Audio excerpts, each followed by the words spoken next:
പ്രാർത്ഥിക്കാം.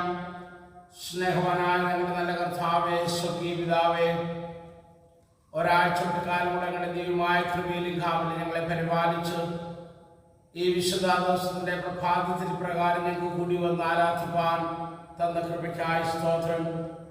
കഴിഞ്ഞ ഒരാഴ്ചക്കാലത്തെ എല്ലാ നന്മകൾക്കാട്ടും എല്ലാ അനുഗ്രഹങ്ങൾക്കാട്ടും ഞങ്ങളെ സ്തുതിക്കുന്നു. ഇന്നത്തെ ആരാധനയിൽ ഞങ്ങളുടെ ദിവ്യമായ സാന്നിധ്യം ഉണ്ടായിരിക്കണമേ. ഏകാഗ്രതയോടുകൂടി എന്നെ ആരാധിപ്പാൻ, അവിടുത്തെ വചനം ശ്രമിപ്പാൻ ഞങ്ങളെ സഹായിക്കണം. ഞങ്ങളുടെ പ്രാർത്ഥനകളും ഞങ്ങളുടെ സ്തുതി സ്തോത്രങ്ങളും അങ്ങയുടെ സന്നിധിയിൽ സൗരഭ്യവാസനയായി തീരണമേ. യേശു ക്രിസ്തുവിന്റെ നാമത്തിൽ പ്രാർത്ഥന കേൾക്കുമാറാകണമേ. ആമേൻ.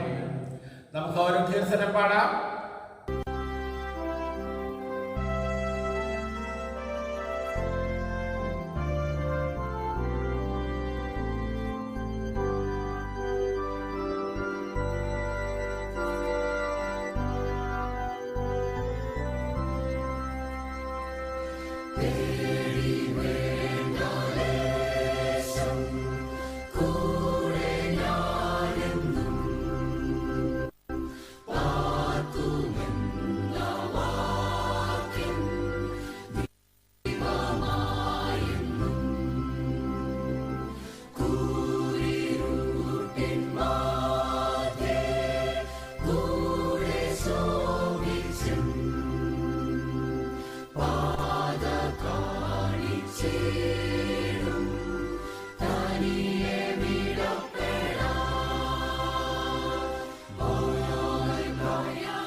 നമുക്ക് ദൈവത്തെ ആരാധിക്കാം. ദൈവം ആത്മാവാകുന്നു. അവനെ നമസ്കരിക്കുന്നവർ ആത്മാവിലും സത്യത്തിലും നമസ്കരിക്കണം.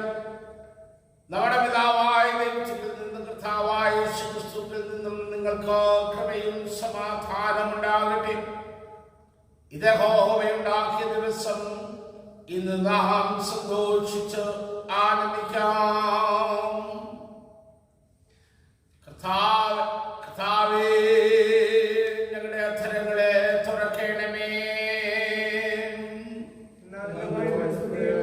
പിതാവിനും പുത്രനും പരിശുദ്ധാത്മാവിനും മഹത്വമുണ്ടാകട്ടെ.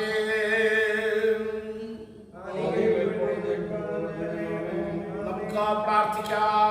സർവശക്തനായ ദൈവമേ, ഞങ്ങളുടെ കർത്താവായ യേശു ക്രിസ്തു മുഖാന്തരം ഞങ്ങളുടെ ആരാധനയും സ്തോത്രവും തിരുമുമ്പാകെ അർപ്പിക്കുന്നതിനായി ഞങ്ങൾ ഞങ്ങളുടെ സന്നിധിയിലേക്ക് വന്നിരിക്കുന്നു. ഞങ്ങളുടെ പാപങ്ങളെ പരമാർത്ഥമായി ഏറ്റുപറയുന്നതിനും മറ്റുള്ളവർക്കും ഞങ്ങൾക്ക് വേണ്ടി പ്രാർത്ഥിക്കുന്നതിനും ഞങ്ങളെ സഹായിക്കേണ്ടവേ. അങ്ങയുടെ പരിശുദ്ധ വചനം സത്യയോടെ കേൾക്കുന്നതിനാൽ ഞങ്ങൾ അങ്ങയുടെ സ്നേഹത്തിന്റെ വലിപ്പത്തെ കൂടുതൽ യഥാർത്ഥമായി അറിയുകയും അവിടുത്തെ കൃപാബലങ്ങളെ ഞങ്ങളുടെ ജീവിതത്തിൽ തെളിച്ചു കാണിക്കുകയും ചെയ്യേണ്ടതിന് ഞങ്ങളുടെ കർത്താവായ യേശു ക്രിസ്തു മൂലം കൃപ ചെയ്യണമേ.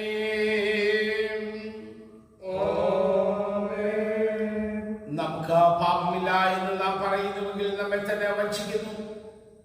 സത്യം നമ്മളില്ലാതെയായി നമ്മുടെ പാപങ്ങളെ ഏറ്റു പറയുന്നുവെങ്കിൽ അവൻ നമ്മളോട് പാപങ്ങളെ ക്ഷമിച്ച് സകല നീതി പോക്കി നമ്മെ ശുദ്ധീകരിപ്പാൻ വിശ്വസ്തനും നീതിമാനുമാകുന്നു. ഞാൻ എഴുന്നേറ്റ് അപ്പൻ്റെ അടുക്കൽ ചെന്ന് അപ്പനോട് പരാക്ഷത്തോടും അങ്ങോട്ട് പാപം ചിന്തിക്കുന്നു. ഇനി അവിടുത്തെ മകൻ എന്ന പേരിന് ഞാൻ യോഗ്യനല്ല എന്ന് പറയും. നമുക്കുള്ള മഹാപുരോഹിതൻ നമ്മുടെ ബലഹീനതയിൽ സരിതാപം കാണിപ്പാൻ കഴിയാത്തവനല്ല. പാപമൊഴികെ സർവത്തിൽ നമുക്ക് തുല്യമായി പരീക്ഷിക്കപ്പെട്ടവനത്രേ നമുക്കുള്ളത്. അതുകൊണ്ട് നമുക്ക് മുട്ടുകുത്തി മൗനമായി നമ്മെ തന്നെ ശോധന ചെയ്യാം.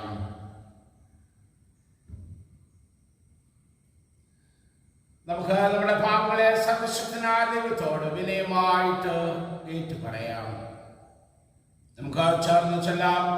സർവശക്തിയും മഹാകരുണയുള്ള പിതാവേ, ഞങ്ങൾ കാണാതെ പോലെ ചിന്തിച്ചിരിക്കുന്നു. ഞങ്ങൾ ശ്രദ്ധിക്കുന്ന കാര്യങ്ങളെയും ബഹുലേഖങ്ങളെ ഏറ്റവും അനുസരിച്ച് നടന്നിരിക്കുന്നു. ഞങ്ങൾ അവിടുത്തെ വിശദീകരണങ്ങളെ ലംഘിച്ചിരിക്കുന്നു.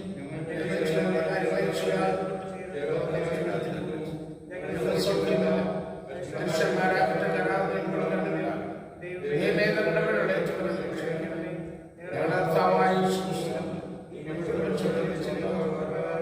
അനുദപിക്കുന്നതിനെ വിളിക്കപ്പെടണമേ. മഹാകരുണയാവേ, നീതിയോട് സമൂഹത്തോട് കണ്ടതിന് ക്രിസ്തു നിർത്തപ്പെടുക ചെയ്യണമേ. ആമേൻ. സർവശക്തനും കാരുണ്യമുള്ളവനായ കർത്താവ് പാപങ്ങളുടെ മോചനവും മാപ്പും ജീവിതം ക്രമപ്പെടുത്തുന്നതിനുള്ള അവസരവും പരിശുദ്ധാത്മാവിന്റെ കൃപയും ആശ്വാസവും നമുക്കെല്ലാവർക്കും നൽകുമാറാകട്ടെ.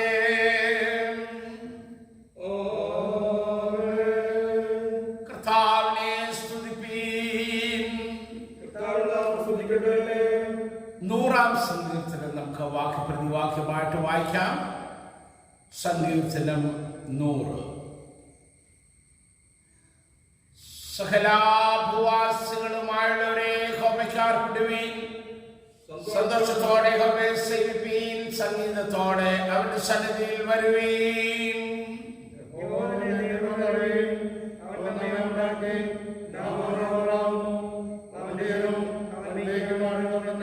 അവന്റെ വാതിലുകളിൽ സ്തോത്രത്തോടും അവന്റെ പ്രാകാരങ്ങളിൽ സ്തുതിയോടും കൂടെ വരുവീൻ. അവന് സ്തോത്രം ചെയ്ത് അവന്റെ നാമത്തെ വാഴ്ത്തുവീൻ.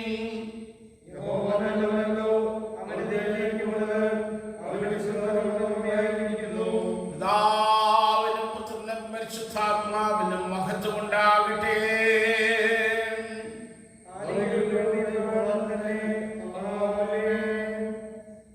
എന്നാ കാലത്തേക്ക് നിശ്ചയിച്ചിരിക്കുന്ന സങ്കീർത്തനം വാക്യപ്രതിവാക്യമായിട്ട് വായിക്കാം. ഇന്ന് കാലത്തേക്ക് നിശ്ചയിച്ചിരിക്കുന്ന പ്രത്യേക സങ്കീർത്തനം 139. സങ്കീർത്തനം 139 വാക്യപ്രതിവാക്യമായി നമുക്ക് വായിക്കാം. യഹോവേ, നീ എന്നെ ശോധന ചെയ്ത് അറിഞ്ഞിരിക്കുന്നു. ഞാൻ ഇരിക്കുന്നത് എഴുന്നേൽക്കുന്നത് നീ അറിയുന്നു. എന്റെ നിരൂപണം നീ ദൂരത്തുനിന്ന് ആഗ്രഹിക്കുന്നു. എന്റെ നടപ്പും കിടപ്പും നീ ശോധന ചെയ്യുന്നു. എന്റെ വഴികളൊക്കെയും നിനക്ക് മനസ്സിലായിരിക്കുന്നു. യഹോവേ, നീ മുഴുവനും അറിയാതെ ഒരു വാക്കും എന്റെ നാവിന്മേലില്ല. നീ മുമ്പും പിമ്പും എന്നെ അടച്ചു. നിന്റെ കൈ എന്റെ മേൽ വെച്ചിരിക്കുന്നു. ഈ പരിജ്ഞാനം എനിക്ക് അത്യത്ഭുതമാകുന്നു. അതെനിക്ക് ഗ്രഹിച്ചുകൂടാതെ ഉന്നതമായിരിക്കുന്നു. നിന്റെ ആത്മാവിനെ ഒളിച്ച് ഞാൻ എവിടേക്ക് പോകും? തിരുസന്നിധി വിട്ട് ഞാൻ എവിടേക്ക് ഓടും? ഞാൻ സ്വർഗ്ഗത്തിൽ കയറിയാൽ നീ എവിടെയുണ്ട്? പാതാളത്തിൽ എന്നെ കിടക്കി പിടിച്ചാൽ നീ എവിടെയുണ്ട്? ഞാൻ ഉഷസ്സിൻ ചിറക് ധരിച്ച് സമുദ്രത്തിന്റെ അറ്റത്ത് എന്ന് വാർത്താൽ അവിടെയും നിന്റെ കൈ എന്നെ നടത്തും. നിന്റെ വലം കൈ എന്നെ പിടിക്കും. ഇരുട്ടെന്നെ മൂടിക്കളയട്ടെ, വെളിച്ചം എന്റെ ചുറ്റും രാത്രിയായി തീരട്ടെ എന്ന് ഞാൻ പറഞ്ഞാൽ ഇരുട്ടുപോലും നിനക്ക് മറവായിരിക്കില്ല. രാത്രി പകൽ പോലെ പ്രകാശിക്കും. ഇരുട്ട് വെളിച്ചവും നിനക്ക് പോലെ തന്നെ. നീയല്ലോ എന്റെ അന്തരങ്ങളെ നിർമ്മിച്ചത്. എന്റെ അമ്മയുടെ ഉദരത്തിൽ നീ എന്നെ മെടഞ്ഞു. ഭയങ്കരവും അതിശയവുമായി സൃഷ്ടിച്ചിരിക്കാൻ ഞാൻ നിനക്ക് സ്തോത്രം ചെയ്യുന്നു. നിന്റെ പ്രവൃത്തികൾ അത്യത്ഭുതമാകുന്നു. അതെന്റെ ഉള്ളം നല്ലവണ്ണം അറിയുന്നു. ഞാൻ രഹസ്യത്തിൽ ഉണ്ടാക്കപ്പെടുകയും ഭൂമിയുടെ അധോഭാഗങ്ങളിൽ നിർമ്മിക്കപ്പെടുകയും ചെയ്തപ്പോൾ എന്റെ അസ്ഥികൂടം നിനക്ക് മറവായിരുന്നില്ല. ഞാൻ പിണ്ടാകാരമായിരുന്നപ്പോൾ നിന്റെ കണ്ണിനെ കണ്ടു. നിയമിക്കപ്പെട്ട നാളുകളിൽ ഒന്നുമില്ലാതെ ഇരുന്നപ്പോൾ അവയെല്ലാം നിന്റെ പുസ്തകത്തിൽ എഴുതിയിരുന്നു. ദൈവമേ, നിന്റെ വിചാരങ്ങൾ എനിക്ക് എത്ര ഘനമായവ! അവയുടെ ആകത്തുകയും എത്ര വലിയത്! അവയെ എണ്ണിയാൽ മണലിനേക്കാളധികം. ഞാൻ ഉണരുമ്പോൾ ഇനി ഞാൻ നിന്റെ അടുക്കലിരിക്കുന്നു. ദൈവമേ, നീ ദുഷ്ടനെ നിഗ്രഹിച്ചെങ്കിൽ കൊള്ളായിരുന്നു. രക്തപാതകന്മാരെ എന്നെ വിട്ടുപോകുകയും അവർ ദ്രോഹമായി നിന്നെ കുറിച്ച് സംസാരിക്കുന്നു. നിന്റെ ശത്രുക്കൾ നിന്റെ നാമം താഴ്ത്തുന്നു. യഹോവയെ നിന്നെ ഭയക്കുന്നവരെ ഞാൻ ഭയക്കേണ്ടതല്ലയോ? നിന്നോട് എതിർത്ത് നിൽക്കുന്നവരെ ഞാൻ വെറുക്കേണ്ടതല്ലയോ? ഞാൻ ഗൂഢദൃശ്യത്തോടെ പ്രതീക്ഷിക്കുന്നു, അവരെന്റെ ശത്രുക്കളായിരുന്നു. ദൈവമേ, എന്നെ ശോധന ചെയ്ത് എൻ്റെ ഹൃദയത്തെ അറിയണമേ. എന്നെ പരീക്ഷിച്ച് എൻ്റെ നിലവുകളെ അറിയണമേ. ദർശനത്തിനുള്ള മാർഗം എന്നിലുണ്ടോ എന്ന് നോക്കി ശാശ്വത മാർഗത്തിൽ എന്നെ നടത്തേണ്ടവേ. പിതാവിനും പുത്രനും പരിശുദ്ധാത്മാവിനും മഹത്വം ഉണ്ടാകട്ടെ. ആദിയിലും ഇപ്പോഴും എന്നേക്കുള്ള പ്രാർത്ഥന തന്നെ. ആമേൻ. ഒന്നാമത്തെ പാഠം. ഇന്ന് കാലത്തേക്ക് നിശ്ചയിച്ചിരിക്കുന്ന ഒന്നാം വേദഭാഗം യെശയ്യാ പ്രവാചകന്റെ പുസ്തകം 6-ാം അധ്യായം 1 മുതൽ 8 വരെയുള്ള ദൈവവചനങ്ങളെ കേൾക്കുകയും യെശയ്യാവ് 6:1 മുതൽ 8 വരെ. ഉഷ്യ രാജാവ് മരിച്ച ആണ്ടിൽ കർത്താവ് ഉയർന്നും പൊങ്ങിയുമുള്ള സിംഹാസനത്തിൽ ഇരിക്കുന്നത് ഞാൻ കണ്ടു. അവൻ്റെ വസ്ത്രത്തിൻ്റെ വിളുമ്പുകൾ മന്ദിരത്തെ നിറച്ചിരുന്നു. സാറാഫുകൾ അവന് ചുറ്റും നിന്നും. മറ്റൊരുത്തിന് 6 ചിറകളായിരുന്നു. 2 കൊണ്ട് അവർ മുഖം മൂടി, 2 കൊണ്ട് കാൽ മൂടി, 2 കൊണ്ട് പറന്നു. ഒരുത്തനോട് ഒരുത്തൻ, സൈന്യങ്ങളുടെ യഹോവ പരിശുദ്ധൻ, പരിശുദ്ധൻ, പരിശുദ്ധൻ, സർവഭൂമിയും അവൻ്റെ മഹത്വം കൊണ്ട് നിറഞ്ഞിരിക്കുന്നു എന്ന് ആർത്തു പറഞ്ഞു. അവർ ആർക്കുന്ന ശബ്ദത്തിൽ ഉമ്മരപ്പടികളുടെ അടിസ്ഥാനങ്ങൾ കുലുങ്ങി, ആലയം പുക കൊണ്ട് നിറഞ്ഞു. അപ്പോൾ ഞാൻ, എനിക്ക് അയ്യോ കഷ്ടം, ഞാൻ നശിച്ചു, ഞാൻ ശുദ്ധിയില്ലാത്ത അധരങ്ങൾ ഉള്ളൊരു മനുഷ്യൻ, ശുദ്ധിയില്ലാത്ത അധരങ്ങളുള്ള ജനത്തിന് നടുവിൽ വസിക്കുന്നു. എൻ്റെ കണ്ണ് സൈന്യങ്ങളുടെ യഹോവയായ രാജാവിനെ കണ്ടുവല്ലോ എന്ന് പറഞ്ഞു. അപ്പോൾ സാറാഫുകളിൽ ഒരുത്തൻ യാഗപീഠത്തിൽ നിന്ന് കൊടിൽ കൊണ്ട് ഒരു തീക്കനൽ എടുത്ത് കയ്യിൽ പിടിച്ചുകൊണ്ട് എൻ്റെ അടുക്കൽ പറന്നു വന്നു. അത് എൻ്റെ വായ്ക്ക് തൊടുവിച്ചു. ഇതാ, ഇത് നിന്റെ അധരങ്ങളെ തൊട്ടതിനാൽ നിന്റെ അകൃത്യം നീങ്ങി, നിന്റെ പാപത്തിന് പരിഹാരം വന്നിരിക്കുന്നു എന്ന് പറഞ്ഞു. അനന്തരം ഞാൻ, ആരെ അയക്കേണ്ടു, ആർ നമുക്ക് വേണ്ടി പോകും എന്ന് ചോദിക്കുന്ന കർത്താവിൻ്റെ ശബ്ദം കേട്ടു. അടിയൻ, ഇതാ അടിയനെ അയക്കണമേ എന്ന് ഞാൻ പറഞ്ഞു. ഇവിടെ ഒന്നാം വേദഭാഗം അവസാനിക്കുന്നു.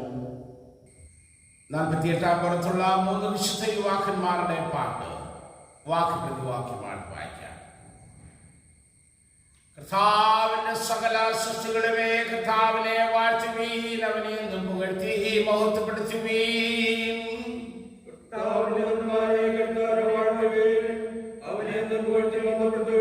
ആകാശങ്ങളെ കർത്താവിനെ വാഴ്ത്തുവീൻ, ആകാശവിധാനത്തിനും മീതെയുള്ള വെള്ളങ്ങളെ കർത്താവിനെ വാഴ്ത്തുവീൻ.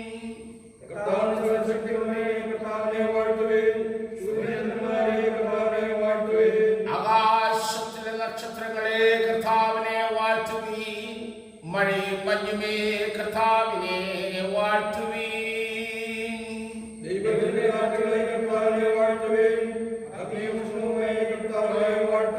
ശീതകാലവും ഉഷ്ണകാലവുമേ കർത്താവിനെ വാഴ്ത്തുവീൻ, മഞ്ഞും ഉറച്ച മഞ്ഞുമേ കർത്താവിനെ വാഴ്ത്തുവീൻ.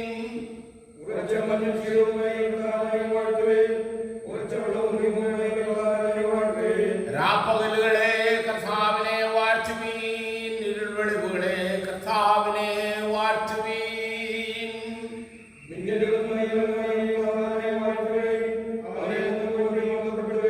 ഭൂമി കർത്താവിനെ വാഴ്ത്തട്ടെ, അത്രയുമല്ല അവനെ പുകഴ്ത്തി മഹത്വപ്പെടുത്തട്ടെ.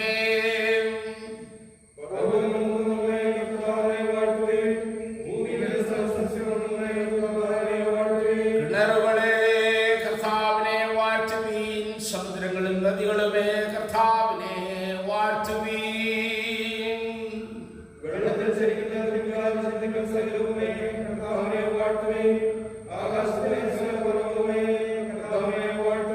സകല മൃഗങ്ങളും കന്നുകാലികളുമേ കർത്താവിനെ വാഴ്ത്തുവീൻ, മനുഷ്യ മക്കളെ കർത്താവിനെ വാഴ്ത്തുവീൻ.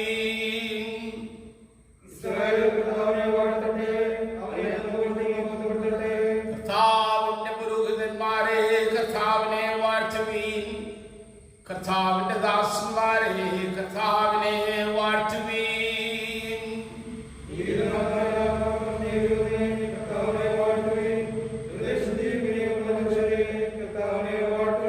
അനന്യാവും അസ്രിയാവും മിശായേലിനെ കർത്താവിനെ വാഴ്ത്തുവീൻ.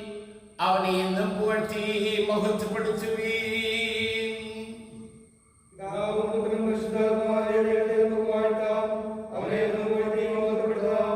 കർത്താവേ, സ്വർഗീയ മണ്ഡലങ്ങളിൽ നീ വാഴ്ത്തപ്പെട്ടവനാകുന്നു. നീ എന്നേക്കും സ്തുതിക്കപ്പെടുന്നവനും എല്ലാത്തിനും ഇതേ മഹോന്നതനും ആകുന്നുവല്ലോ.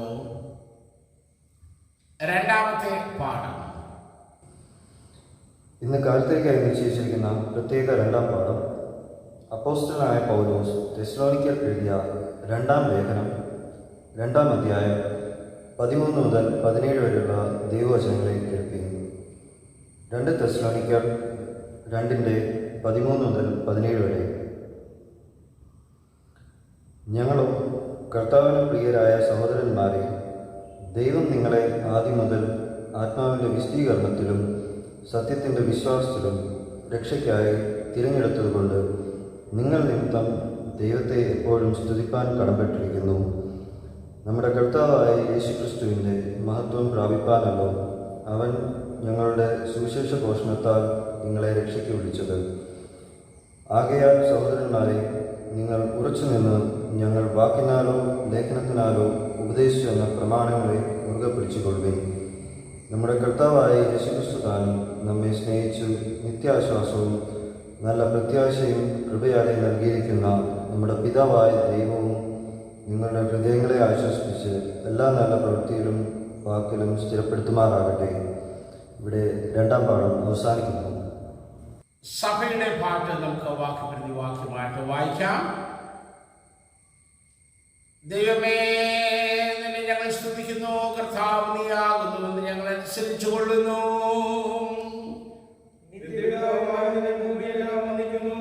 സകല ദൈവദൂതന്മാരും പരമണ്ഡലങ്ങളും അവയിലുള്ള സകല അധികാരങ്ങളും അങ്ങേ നോക്കി ആർക്കുന്നു.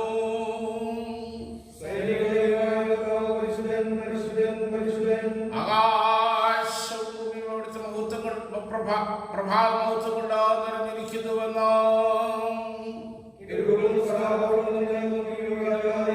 അപ്പോസ്തലന്മാരുടെ പ്രഭാവ സമൂഹം അങ്ങയെ സ്തുതിക്കുന്നു. രക്തസാക്ഷിക്കാരുടെ ശ്രേഷ്ഠ സൈന്യം അങ്ങയെ സ്തുതിക്കുന്നു. അവിടുത്തെ വർദ്ധിതനായ ശക്തിയെയും ആശ്വാസപ്രദനായ പരിശുദ്ധാത്മാവിനെയും ലോകത്തിലെല്ലായിടമുള്ള വിശുദ്ധ സഭ അനുസരിച്ചു കൊള്ളുന്നു.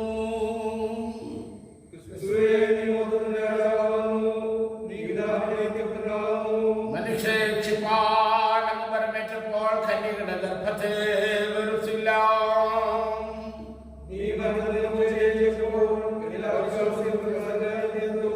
നീ ദൈവത്തിന്റെ വലത്തുഭാഗത്തും പിതാവിന്റെ പ്രഭാവത്തോടെ ഇരിക്കുന്നു.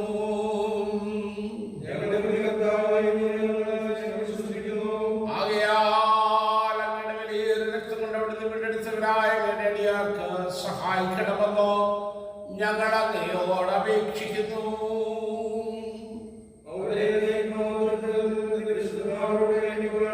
കർത്താവേ, അവിടുത്തെ ജനങ്ങളെ രക്ഷിച്ച് അങ്ങയുടെ അവകാശത്തെ അനുഗ്രഹിക്കണമേ.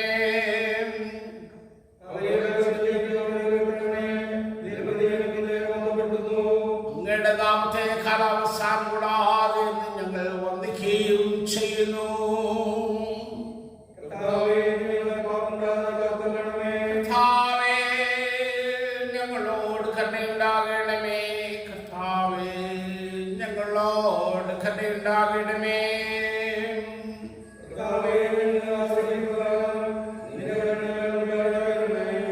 കർത്താവേ, ഞാൻ നിങ്ങളെ ആശ്രയിച്ചിരിക്കുന്നു. ഞാൻ ഒരിക്കലും രക്ഷപ്പെടരുതേ. നമുക്ക് പ്രാർത്ഥിക്കാം.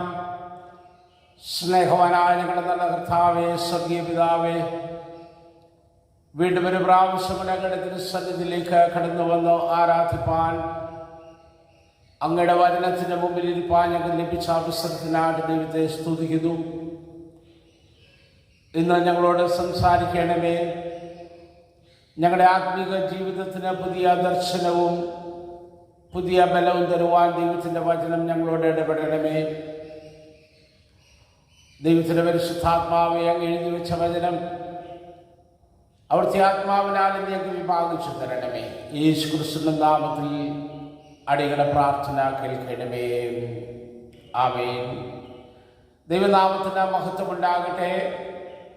വീണ്ടും ഒരു പ്രാവശ്യമുള്ള കർത്താവിൻ്റെ പാദപീഠത്തിലായിരിക്കാൻ ദൈവത്തമ്പരാൻ നമുക്ക് ഒരുക്കി തന്ന നല്ല അവസരത്തിനായിട്ട് ദൈവത്തെ സ്തുതിക്കുന്നു. കഴിഞ്ഞ ഒരാഴ്ചപ്പെട്ട കാലം ജീവിതത്തിൻ്റെ വ്യത്യസ്തമായ സാഹചര്യങ്ങളിലും അനുഭവങ്ങളിലും ദൈവം നമ്മെ കൃപയോടെ പരിപാലിച്ച ദൈവസ്നേഹത്തെ ഓർത്ത് സ്തോത്രം ചെയ്യാം. നാം ആയിരിക്കുന്നത് അവൻ്റെ കൃപയൊന്നുകൊണ്ട് മാത്രമാകുന്നുവെന്ന് നമുക്ക് ചുറ്റുമുള്ള സംഭവ വികാസങ്ങൾ നമ്മളെ ഓർമ്മിപ്പിക്കുന്നു. നനച്ചിരിക്കാത്ത നാഴികയിൽ ആരോഗ്യ ദൃഢഗാത്രരായി നടക്കുന്ന അനേകര് മരണം വഴിയായി ഭൂമിയിൽ നിന്ന് മാറ്റപ്പെടുമ്പോൾ ഈ ഭൂമിയിൽ ജീവിച്ച ദൈവത്തെ മഹത്വപ്പെടുത്തുവാൻ കൃപയാൽ നമുക്ക് ആരോഗ്യവും സൗഖ്യവും ബലവും നടത്തുന്ന ദൈവത്തിന് സ്തോത്രം ചെയ്തുകൊണ്ട് വീണ്ടും കർത്താവിൻ്റെ കരങ്ങളിലായിരിക്കാൻ ദൈവം നമ്മളെ സഹായിക്കട്ടെ എന്ന് പ്രാർത്ഥിക്കുന്നു. ഇന്ന് നമുക്ക് ചിന്തിപ്പാനായിട്ടുള്ള വിഷയം എന്ന് പറയുന്നത് ആത്മാവിലും സത്യത്തിലും ആരാധിക്കുക എന്നുള്ളത്. Worship the Lord in truth and in spirit.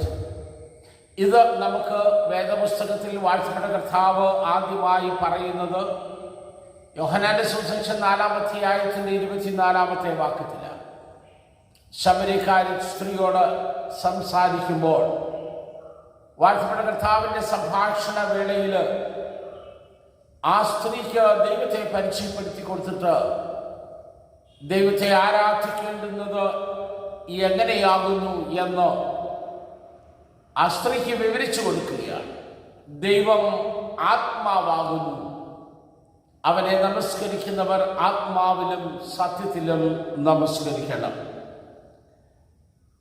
ആത്മാവിലും സത്യത്തിലും നമസ്കരിക്കുക എന്ന് പറയുമ്പോൾ അതെന്താണ് എന്ന് വളരെ വ്യക്തമായിട്ട് മനസ്സിലാക്കുമ്പോഴാണ് നമ്മുടെ ആരാധനയുടെയൊക്കെ ശുഷ്കിച്ച അവസ്ഥയെ നമുക്ക് മനസ്സിലാക്കാനായിട്ട് സാധിക്കും. ദൈവം ആത്മാവാകുന്നു എന്ന് വാഴ്ത്തപ്പെട്ട കർത്താവ് ശമര്യക്കാരത്തി സ്ത്രീയോട് പറയുന്നു. തൻ്റെ ശിഷ്യന്മാരോട് കൂടി നിന്നവരോട് പറയുന്നു, ഞാൻ തന്നെ വഴിയും സത്യവും ജീവനും ആകുന്നു എന്ന്. അപ്പോൾ ആത്മാവിലും സത്യത്തിലും എന്നുള്ള രണ്ട് പ്രയോഗങ്ങൾ ആരെയാണ് ചൂണ്ടിക്കാണിക്കുന്നത്? ഏത് അനുഭവമാണ് ആരാധനയിൽ നമുക്ക് ഉണ്ടാകേണ്ടുന്നത് എന്ന് വളരെ വ്യക്തമായിട്ട് പറയുക. ദൈവം ആത്മാവാകുന്നുവെങ്കിൽ ആത്മാവിൽ ആരാധിക്കുന്നവൻ ദൈവത്തിൽ ആരാധിക്കുന്നു എന്ന് നമുക്ക് വളരെ വ്യക്തമായിട്ട് മനസ്സിലാക്കാനായിട്ട് സാധിക്കുന്നു. കർത്താവ് തന്നെ വഴിയും സത്യവും ജീവനുമാകുന്നു, അവൻ സത്യമാകുന്നുവെങ്കിൽ സത്യത്തിൽ ആരാധിക്കുക എന്ന് പറയുമ്പോൾ യേശു ക്രിസ്തുവിൽ ആരാധിക്കുക എന്ന് നമുക്ക് മനസ്സിലാക്കാനായിട്ട് സാധിക്കുന്നു. അപ്പോൾ യോഹന്നാന്റെ സുവിശേഷം 15-ാം അധ്യായത്തിൽ വാഴ്ത്തപ്പെട്ട കർത്താവ് താനും അല്ലെങ്കിൽ ദൈവവും മനുഷ്യനും തമ്മിലുള്ള ബന്ധത്തെക്കുറിച്ച് കുറെ കൂടെ ആഴമായിട്ട് പറയുന്നു. എന്നിൽ വസിപ്പീൻ, എൻ ക്രിസ്റ്റോ, ഇൻ ക്രൈസ്റ്റ്. അപ്പോൾ ആത്മാവിലും സത്യത്തിലും ആരാധിക്കുന്ന ഒരുവൻ ആരാധനയിൽ അവനിൽ വസിക്കുന്ന പിതാവാം ദൈവത്തിലും പുത്രനാം ദൈവത്തിൽ പരിശുദ്ധാത്മാവാം ദൈവത്തിൽ വസിക്കുന്ന ഒരു ജീവിതാനുഭവം ആരാധനയിൽ അവൻ ഉണ്ടാകേണ്ടുന്നത് ആവശ്യമാണ്. നമ്മുടെ ഹൃദയങ്ങളും നമ്മുടെ ചിന്തനങ്ങളും നമ്മുടെ ദർശനങ്ങളും നമ്മുടെ ജീവിതത്തിൻ്റെ സമയം മുഴുവനും യേശു ക്രിസ്തുവിലായിത്തീരുന്ന അല്ലെങ്കിൽ യേശു ക്രിസ്തുവിലായി തീർന്നുകൊണ്ട് നാം ദൈവസന്നിധിയിൽ ചെലവഴിക്കുന്ന അല്ലെങ്കിൽ ദൈവസന്നിധിയിൽ നാം അനുഭവമാക്കി തീർക്കുന്ന ഒരനുഭവമാണ് ആരാധന എന്ന് പറയുന്നത്. ദൈവാലയത്തിൽ നാം വന്നു ചേർന്ന് കഴിഞ്ഞാൽ ദൈവാലയത്തിൽ നമ്മൾ എത്തുന്ന സമയം മുതൽ ആരാധന തീരുന്ന ആ സമയം വരെ ദൈവാലയത്തിനുള്ളിൽ ചെലവഴിക്കുന്ന സമയം ആത്മാവിലും സത്യത്തിലുമായിരിക്കണമെന്ന് പറയുമ്പോൾ അത് ദൈവത്തോടുകൂടെ ചേർന്ന് ക്രിസ്തുവിലായി തീർന്നുകൊണ്ട് കർത്താവിനെ ആരാധിക്കുന്ന ഒരനുഭവത്തെ കുറിച്ച് നമ്മളെ ഓർമ്മിപ്പിക്കുകയാണ്. ഇവിടെയാണ് നമ്മുടെയൊക്കെ ആരാധനയുടെ എന്നാ പറയുന്ന ഒരു സാധാരണ ഭാഷയിൽ പറഞ്ഞാൽ പൊള്ളത്തരം എന്ന് പറയാം. നാം പള്ളിയിൽ വരുമ്പോഴും നാം പള്ളിയിൽ പോകുമ്പോൾ നമ്മുടെ മനസ്സ് വാർത്തയെ പോലെ കലങ്ങിയിരിക്കുക. പല കാര്യങ്ങളെ കുറിച്ച് ചിന്തിച്ചും പലതിനെ കുറിച്ചും ആലോചിച്ചും യഥാർത്ഥമായി കർത്താവിൽ ആയിത്തീരുന്ന അനുഭവത്തിൽ, കർത്താവിൻ്റെ സ്വർഗീയമായ ദർശനത്തിൽ കർത്താവിനെ ആരാധിക്കുവാൻ നമുക്ക് സാധിക്കാത്തത് കൊണ്ട് ആരാധന നമുക്ക് പലപ്പോഴും അർത്ഥമില്ലാത്തതായി തീരുന്നത്, ആരാധന പലപ്പോഴും നമുക്കൊരു ആവർത്തന പ്രക്രിയ മാത്രമായി തീരുന്നത് അതുകൊണ്ടാണ്. അനുഭവമില്ലാത്ത ആരാധന അർത്ഥമില്ലാത്തതായി തീരുന്നു എന്ന് വളരെ വ്യക്തമായിട്ട് നാം മനസ്സിലാക്കണം. അപ്പൊ നമ്മുടെ ആരാധനാ സമയങ്ങളിൽ അർത്ഥമുള്ളതായി തീരണമെങ്കിൽ ദൈവത്തെ അനുഭവിക്കുവാനുള്ള ആ ഒരു വലിയ വാഞ്ചയും, ദൈവത്തെ അനുഭവിക്കുന്ന ആ ഒരു വലിയ അനുഭൂതിയും നമ്മുടെ ജീവിതത്തിൽ ഉണ്ടാകണം. ക്രിസ്തുവിലായി തീർന്നുകൊണ്ട് ദൈവത്തിൽ നിലനിന്നുകൊണ്ട് ആരാധിക്കുവാൻ നമുക്ക് സാധിക്കണമെങ്കിൽ പ്രാർത്ഥനയോടും ഒരുക്കത്തോടുകൂടെ സ്വർഗത്തിന്റെ സന്നിധിയിലേക്ക് കടന്നു ചെല്ലേണ്ടുന്നവരാണ്. ഒരു കാലത്ത് നമ്മുടെയൊക്കെ മാതാപിതാക്കന്മാർ ദൈവാലയത്തിനുള്ളിൽ ചെന്നാൽ വളരെ ഭയഭക്തിയോടുകൂടെ ഇരിക്കുന്ന ഇരിപ്പിടത്തില് പ്രാർത്ഥനയോടുകൂടെ സമയം ചെലവഴിക്കുന്നത് നമുക്ക് കണ്ടിട്ടുണ്ട്. പക്ഷെ ഇന്ന് നാം ദൈവാലയത്തിൽ ചെന്നാൽ മണി അടിച്ചു കഴിഞ്ഞാലും വർത്താനം തീരത്തില്ല. അവിടെയാണ് നമുക്ക് ഒത്തിരി കാര്യങ്ങൾ മറ്റുള്ളവരുമായിട്ട് പറയാൻ. ആരാധനയില് ദൈവാലയത്തിൽ നാം ആരുടെ സന്നിധിയിലായിരിക്കുന്നു എന്നുള്ള ബോധം പോലുമില്ലാതെ ഒരു ചന്തയിലോ ഒരു പബ്ലിക് സ്ഥലത്തോ ചെല്ലുന്നത് പോലെ നാം ദൈവാലയത്തിൽ ചെന്ന് ആവർത്തന പ്രക്രിയ ചെയ്യുവാനായിട്ട് ചെല്ലുന്ന ഒരു വ്യക്തിക്ക് എങ്ങനെയാണ് കർത്താവിന്റെ സാന്നിധ്യം അനുഭവിപ്പാനും ദൈവത്തിന്റെ ആത്മാവിലും സത്യത്തിലും ദൈവത്തെ ആരാധിക്കുവാനും സാധിക്കുന്നത്?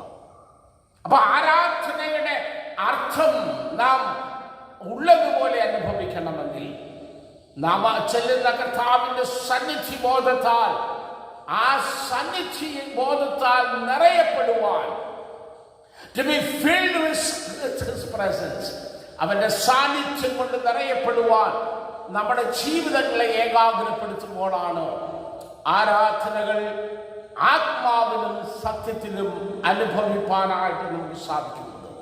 അപ്രകാരം ആരാധിച്ച അല്ലെങ്കിൽ ആരാധനയ്ക്കായിട്ട് ദൈവസന്നിധി ചെന്ന ഒരു വ്യക്തിയെ കുറിച്ചാണ് ഇന്ന് ഒന്നാം പാഠമായിട്ട് നമ്മൾ വായിച്ചു വരുന്നത്. ഉസ്സയാ രാജാവ് മരിച്ച ആണ്ടില് യെശയ്യാവ് കണ്ട ദർശനത്തെ കുറിച്ച് അവിടെ പറയുന്നു. യെശയ്യാവിനെ കുറിച്ച് നമുക്കറിയാമല്ലോ. യെശയ്യാവ് ഒരു വലിയ പ്രവാചകനായിരുന്നു. 5-ാം അധ്യായം വരെ ഇസ്രായേൽ ജനങ്ങളുടെ പാപത്തെ അവരെ ഓർമ്മപ്പെടുത്തിക്കൊണ്ട് വളരെ ശക്തമായി പ്രവചനം നടത്തിയ ഒരു പ്രവാചകൻ. 5-ാം അധ്യായം നമ്മൾ പഠിക്കുമ്പോൾ 5 പ്രാവശ്യം പ്രയാസത്തിലായിരിക്കുന്ന ഇസ്രായേൽ ജനങ്ങളെ നോക്കി നിങ്ങൾക്കയ്യോ കഷ്ടം, നിങ്ങൾക്കയ്യോ കഷ്ടം, നിങ്ങൾക്കയ്യോ കഷ്ടമെന്ന് അവരുടെ പാപങ്ങളെ കുറിച്ച് ഓർമ്മപ്പെടുത്തുന്നത് കാണാൻ സാധിക്കും. എന്നാൽ അവന്റെ അവലംബമായിരുന്ന ഉസ്സയാ രാജാവ് മരിച്ചു കഴിഞ്ഞപ്പോൾ അവൻ ദൈവത്തിന്റെ സന്നിധിയിലേക്ക് കടന്നു വരുന്ന അനുഭവം ആണ് അവിടെ വിവരിച്ചിരിക്കുന്നത്.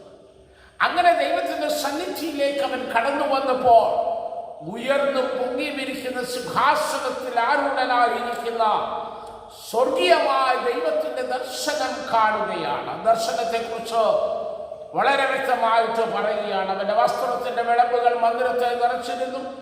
സെറാഫുകൾ അവന് ചുറ്റും നിന്ന് ഓരോരുത്തരും 6 ചിറകുണ്ടായിരുന്നു. 2 കൊണ്ട് അവർ മുഖം മൂടി, 2 കൊണ്ട് കാൽ മൂടി, 2 കൊണ്ട് പറന്നു. ഓരോരുത്തരോട് ഓരോരുത്തരും സൈനികന്റെ യഹോവ പരിശുദ്ധൻ പരിശുദ്ധൻ പരിശുദ്ധൻ, സർവഭൂമിയും അവന്റെ മഹത്വം കൊണ്ട് നിറഞ്ഞിരിക്കുന്നു എന്ന് ആർത്തു പറഞ്ഞു എന്നാ പറയുന്നത്. അപ്പോൾ സിംഹാസനത്തിൽ ആരൂഢനായിരിക്കുന്ന സ്വകീയ ദൈവത്തിന്റെ ദർശനത്തിൽ സെറാഫുകളോടും കൂടെ ചേർന്ന് ദൈവത്തിന് മഹത്വം കൊടുത്തുന്ന ആ മനോഹരമായ അനുഭവത്തിലേക്ക് യെശയ്യാവ് വന്നു ചേരുന്നത് കാണാൻ സാധിക്കുന്നത്. ആരാധനയിൽ നാം ആത്മാവിലും സത്യത്തിലും ആയിത്തീരുമ്പോൾ, ആത്മാവിന്റെ സാന്നിധ്യത്തിന്റെ മറവിൽ ആരാധനയിൽ നമുക്കുണ്ടാകേണ്ടുന്ന അനുഭവമാണ് ഇവിടെ വളരെ വ്യക്തമായിട്ട് വായിക്കപ്പെടുന്നത്. സ്വകീയ ദർശനത്താൽ നിറയപ്പെടുവാൻ. പകൽക്കാലം ഞാൻ ചോദിച്ചു കൊള്ളട്ടെ, എന്നെ കേൾക്കുന്ന ദൈവത്തിന്റെ മക്കളെ, നാം എല്ലാവരും ആരാധനയ്ക്കായിട്ട് ദൈവാലയത്തിലേക്ക് വരുന്നവരാണ്. നാം ഒന്നിച്ച് ആരാധിക്കുന്നതാണ്. നമ്മുടെ ആരാധനയുടെ ആരംഭം ഒരു സ്തുതി സ്തോത്ര പാട്ടോടുകൂടിയാണ്. ദൈവത്തിന് സ്തോത്രം കരയറ്റിക്കൊണ്ട്, സ്തുതി കരയറ്റിക്കൊണ്ട് നാം ആരാധനയെ ആരംഭിക്കുകയാണ്. അത് കഴിയുമ്പോൾ നാം തൃത്വത്തിന് സ്തുതി പാടുകയാണ്. ദൈവമേ പരിശുദ്ധൻ പരിശുദ്ധൻ പരിശുദ്ധൻ. ഇവിടെ യെശയ്യാവ് കണ്ട അതേ സെറാഫുകൾ നിന്ന് ആർത്ത് പാടിക്കൊണ്ടിരുന്ന കർത്താവിന് പരിശുദ്ധൻ പരിശുദ്ധൻ പരിശുദ്ധൻ പാടിക്കൊണ്ടിരുന്ന അതേ അനുഭവത്തിൽ നാം നമ്മുടെ ആരാധന ആരംഭിക്കുന്നു. സൈന്യങ്ങളുടെ യഹോവ പരിശുദ്ധൻ പരിശുദ്ധൻ പരിശുദ്ധൻ എന്ന് പറയുന്നു. എന്നാൽ നാം അത് പറയുമ്പോൾ, നാം അത് ഏറ്റുപറയുമ്പോൾ, ദൈവാലയത്തിൽ സാന്നിധ്യം ഉള്ള കർത്താവിന്റെ ദർശനം പ്രാപിപ്പാൻ യെശയ്യാവ് പ്രാപിച്ചതുപോലെ ആ സ്വകീയ ദർശനത്താൽ നിറയപ്പെടുവാൻ നമ്മുടെ ഹൃദയങ്ങളും നമ്മുടെ ചിന്തകളും ലോകത്തിൽ നിന്ന് പൂർണ്ണമായിട്ട് മാറ്റപ്പെട്ട് കർത്താവിന്റെ സന്നിധിയിൽ ആ സ്വകീയ ദർശനത്തിന് നമ്മുടെ ആത്മീക കണ്ണുകൾ തുറക്കപ്പെടുവാൻ യെശയ്യാവിന് ഇത് കാണുവാൻ സാധിച്ചത് അതുകൊണ്ടാണ്. നമ്മുടെ യെശയ്യാവിന്റെ ആത്മീയ കണ്ണുകൾ തുറക്കപ്പെട്ടു. കേൾക്കുന്ന ദൈവത്തിന്റെ മക്കളെ, ദൈവാലയത്തിലേക്ക് ആരാധനയ്ക്ക് കടന്നു വരുന്നതിന്റെ ഒരു സവിശേഷത അതാ. ദൈവാലയത്തിന്റെ മതിലിനുള്ളിൽ നാം കടന്നു വരുമ്പോൾ, അതിന്റെ വാതിലിനുള്ളിലേക്ക് നമ്മൾ കടന്നു വരുമ്പോൾ, ലോകത്തിന്റെ മറ്റ് സാഹചര്യങ്ങളിൽ നിന്ന് നാം സ്വയം വേർപെടുകയാണ്. നമ്മൾ ജീവിച്ച മറ്റു സാഹചര്യങ്ങളിൽ നിന്നൊക്കെ ഒരുക്കത്തോടുകൂടെ ശുഭ്രവസ്ത്രധാരികളായ ദൈവാലയത്തിനുള്ളിലേക്ക് പ്രവേശിക്കുമ്പോൾ we are totally getting separated from the environment in which we are. പക്ഷെ നമ്മൾ അങ്ങനെ ആകുന്നുണ്ടോ? നമ്മുടെ ദൈവാലയത്തിനുള്ളിലേക്ക് വരുമ്പോഴും നാം ആയിരുന്ന ലോകം നമ്മുടെ കൂടെ ദൈവാലയത്തിനുള്ളിലേക്ക് വരും. നമ്മുടെ ജീവിത സാഹചര്യങ്ങൾ നമ്മുടെ കൂടെ ദൈവാലയത്തിനുള്ളിലേക്ക് വരും. നാം ദൈവാലയത്തിനുള്ളിലായിരിക്കുമ്പോഴും ലോകത്തിൽ ജീവിക്കുന്നത് പോലെ നമ്മുടെ മനസ്സും നമ്മുടെ ചിന്തകളും നമ്മുടെ ആശയങ്ങളും ഒക്കെ ലൗകികമായി പോകുന്നത് കൊണ്ട് എന്താ സംഭവിക്കുന്നതെന്നറിയാമോ? ആത്മീക ദർശനം പ്രാപിപ്പാൻ ഉയർന്നും പൊങ്ങിയുള്ള സിംഹാസനത്തിലായിരിക്കുന്ന സ്വകീയ പിതാവിന്റെ ദർശനം പ്രാപിപ്പാൻ നമുക്ക് സാധിക്കാതെ വരുന്നു. അതുകൊണ്ട് ആരാധന അർത്ഥമില്ലാത്തതായി, ആരാധന ജീവിതത്തിൽ അനുഭവമില്ലാത്തതായിട്ട് മാറുകയാണ്. ദൈവമക്കളെ, നാം ആലയത്തിനുള്ളിലാകുമ്പോൾ we need to have a separation. നാം ആയിരിക്കുന്ന ലോകത്തിൽ നിന്നൊന്ന് വേർപെട്ടുകൊണ്ട് ഈ ആലയത്തിനുള്ളിലേക്ക് കടന്നു വന്ന് മറ്റെല്ലാ ചിന്തകളിൽ നിന്നും മറ്റെല്ലാ വ്യഥകളിൽ നിന്നും നമ്മളെ തന്നെ വേർപിടിച്ച് നമ്മൾ ആയിരിക്കുന്ന ദൈവത്തിന്റെ സാന്നിധ്യം കാണുവാൻ തക്കവണ്ണം നമ്മുടെ സ്തുതി സ്തോത്രങ്ങളിൽ വെളിപ്പെടുന്ന കർത്താവിനെ കാണുവാൻ. സങ്കീർത്തനക്കാരൻ പറയുന്നതാണല്ലോ, ഇസ്രായേലിന്റെ സ്തുതികളിൽ മേൽ വസിക്കുന്നവൻ അവൻ. ഇസ്രായേലിന്റെ സ്തുതികളിന്മേൽ വസിക്കുന്നവനെ ദർശിക്കുവാൻ നാം സ്തുതി സ്തോത്രങ്ങൾ ഉയർത്തുമ്പോൾ വെളിപ്പെടുന്ന കർത്താവിനെ കാണുവാനുള്ള ഹൃദയവാഞ്ഛയോടുകൂടെ ദൈവത്തെ ആരാധിക്കുവാനായിട്ട് നമുക്ക് സാധിക്കേണ്ടത് ആവശ്യമാണ്. ആ അനുഭവം നമുക്ക് പ്രാപിപ്പാൻ സാധിക്കുന്നുണ്ടോ? ഒരു കാലത്ത് ഭക്തന്മാരായിട്ടുള്ള നമ്മുടെ പിതാക്കന്മാർക്ക് ആലയത്തിൽ അത് സാധിച്ചിട്ടുണ്ട്. പക്ഷേ നാം പലപ്പോഴും ക്രൈസ്തവ ജീവിതത്തെയും ക്രൈസ്തവ അനുഭവങ്ങളെയും അതിൻ്റെതായ അർത്ഥതലങ്ങളിൽ കാണുവാൻ സാധിക്കാതെ, ഞാൻ മുമ്പേ പറഞ്ഞ വാക്കുകൾ വീണ്ടും ആവർത്തിച്ചു വിളിക്കട്ടെ, ആവർത്തന പ്രക്രിയയിൽ അർത്ഥമില്ലാതായി പോയ ആരാധനകൾ അതല്ലേ നമുക്കുണ്ടാകുന്നത്. രണ്ടാമതായിട്ട് ആത്മാവിലും സത്യത്തിലും ആരാധിക്കുന്നതിന്റെ മറ്റൊരു വലിയ സവിശേഷത ഈ ദർശനത്തിൽ കാണുവാനായിട്ട് സാധിച്ചു. ദൈവത്തിന്റെ സന്നിധിയിലേക്ക് കടന്നു ചെല്ലുന്ന സ്വർഗീയ ദർശനത്തിന്റെ ആ അനുഭവത്തിലായിരുന്ന യെശയ്യാവ് പെട്ടെന്ന് വിളിച്ചു പറയുന്ന ഒരു സംഗതി ഉണ്ട്. എന്താണെന്നറിയാമോ? അവർ ആർക്കുന്ന ശബ്ദം ഉമ്മരപ്പടികളുടെ അടിസ്ഥാനങ്ങൾ കുലുങ്ങി, ആലയം പുക കൊണ്ട് നിറഞ്ഞു. അപ്പോൾ എനിക്ക് അയ്യോ കഷ്ടം, ഞാൻ നശിച്ചു. ഞാൻ ശുദ്ധിയില്ലാത്ത ആദരങ്ങളുള്ള ഒരു മനുഷ്യൻ, ശുദ്ധിയില്ലാത്ത ആദരങ്ങളുള്ള ജനത്തിന്റെ നടുവിൽ വസിക്കുന്നു. എന്റെ കണ്ണ് സൈന്യങ്ങളുടെ യഹോവയായ രാജാവിനെ കണ്ടുവല്ലോ എന്ന് പറഞ്ഞു. ആരും യെശയ്യാവിനോട് അങ്ങനെ ഒരു പ്രസ്താവന നടത്തുവാനായിട്ട് പറഞ്ഞില്ല. ആരും യെശയ്യാവിനോട് നീ ഇങ്ങനെ വിളിച്ചു പറ എന്ന് പറഞ്ഞില്ല. പക്ഷേ ആലയം മുഴുവനും പുക കൊണ്ട് നിറഞ്ഞു എന്ന് പറയുന്നത് നമുക്കറിയാമല്ലോ. ദൈവ സാന്നിധ്യം കൊണ്ട് നിറഞ്ഞു. ആ ദൈവത്തിന്റെ സാന്നിധ്യത്തിൽ യെശയ്യാവ് പറയുന്നുണ്ട്, എന്റെ കണ്ണ് സൈന്യങ്ങളുടെ യഹോവയുടെ രാജാവിനെ കണ്ടല്ലോ എന്ന് പറയുന്നു. ആ ദൈവ സാന്നിധ്യത്തിൽ അവന് ലഭിച്ച മറ്റൊരു കാഴ്ചപ്പാടാണ് തൻ്റെ ജീവിതത്തെക്കുറിച്ചുള്ള കാഴ്ചപ്പാട്. തൻ്റെ ജീവിതത്തെക്കുറിച്ചുള്ള കാഴ്ചപ്പാട് ഇതുവരെ പ്രവാചകനായി, പരമഭക്തനായി, മറ്റുള്ളവരുടെ ജീവിതത്തിൽ സത്യക്രിസ്ത്യാനിയായി, നമ്മുടെ ഭാഷയിൽ പറഞ്ഞാൽ സത്യക്രിസ്ത്യാനിയായിട്ട് നടന്ന യെശയ്യാവിന് കർത്താവിന്റെ സന്നിധിയിൽ ഉയർന്നും പൊങ്ങിയുള്ള സിംഹാസനത്തിൽ ആരുടനായിരിക്കുന്ന സൈന്യങ്ങളുടെ യഹോവയായ ദൈവത്തെ കണ്ടപ്പോൾ അവൻ തന്നെ കാണുകയാണ്. എന്നിട്ട് അവൻ വിളിച്ചു പറയുകയാണ്, കൺഫെഷൻ, അയ്യോ ഞാൻ ശുദ്ധിയില്ലാത്ത അതരമുള്ളവനാ, ശുദ്ധിയില്ലാത്ത അതരമുള്ളവരുടെ മധ്യത്തിൽ ജീവിക്കുന്നവനാ. എന്നെ കേൾക്കുന്ന ദൈവത്തിന്റെ മക്കളെ, ആത്മാവിലും സത്യത്തിലും ആരാധിക്കുന്ന ഒരു ദൈവത്തിന്റെ പൈതലിന് ഓരോ ആരാധനയുടെ സമയത്ത് ഒരാത്മശോധനയുടെ സമയം സ്വയം കാണുവാനായി.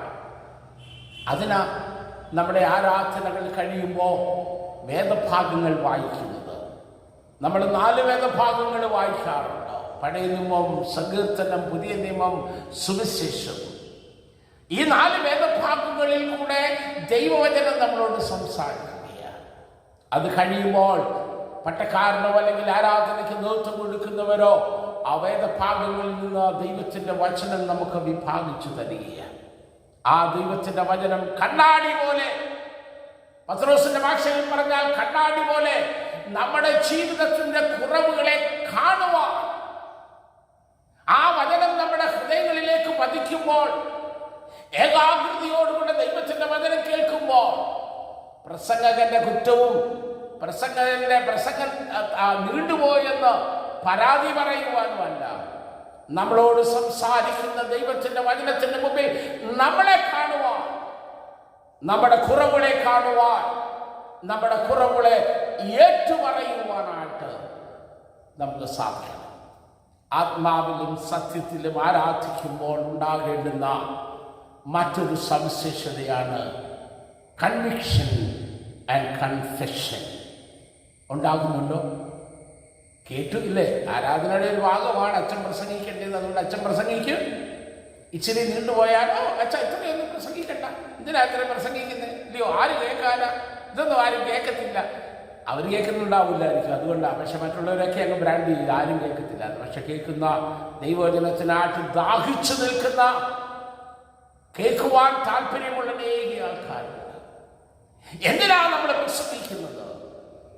കേൾവിക്കാർക്ക് പാപബോധം ഉണ്ടാകണം, കേൾവിക്കാർക്ക് വിശ്വാസത്തിന്റെ ഉറപ്പുണ്ടാകണം, കേൾവിക്കാർക്ക് അവരുടെ ജീവിതത്തിൽ കർത്താവിൽ ആശ്രയിക്കുവാനുള്ള ആ വലിയ ധൈര്യം ഉണ്ടാകണം. അതിനാ നാം ദൈവവചനം പറയുന്നത്.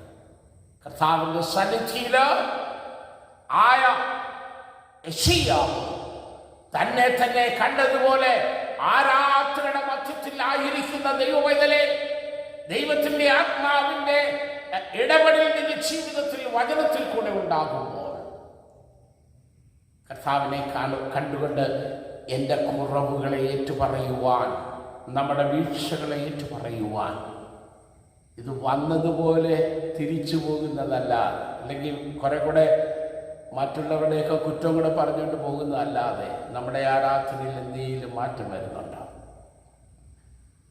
ഒന്ന് ചിന്തിക്കുക. നമ്മുടെ ആരാധനയിൽ നമ്മൾ എന്താ കാണുന്നേ?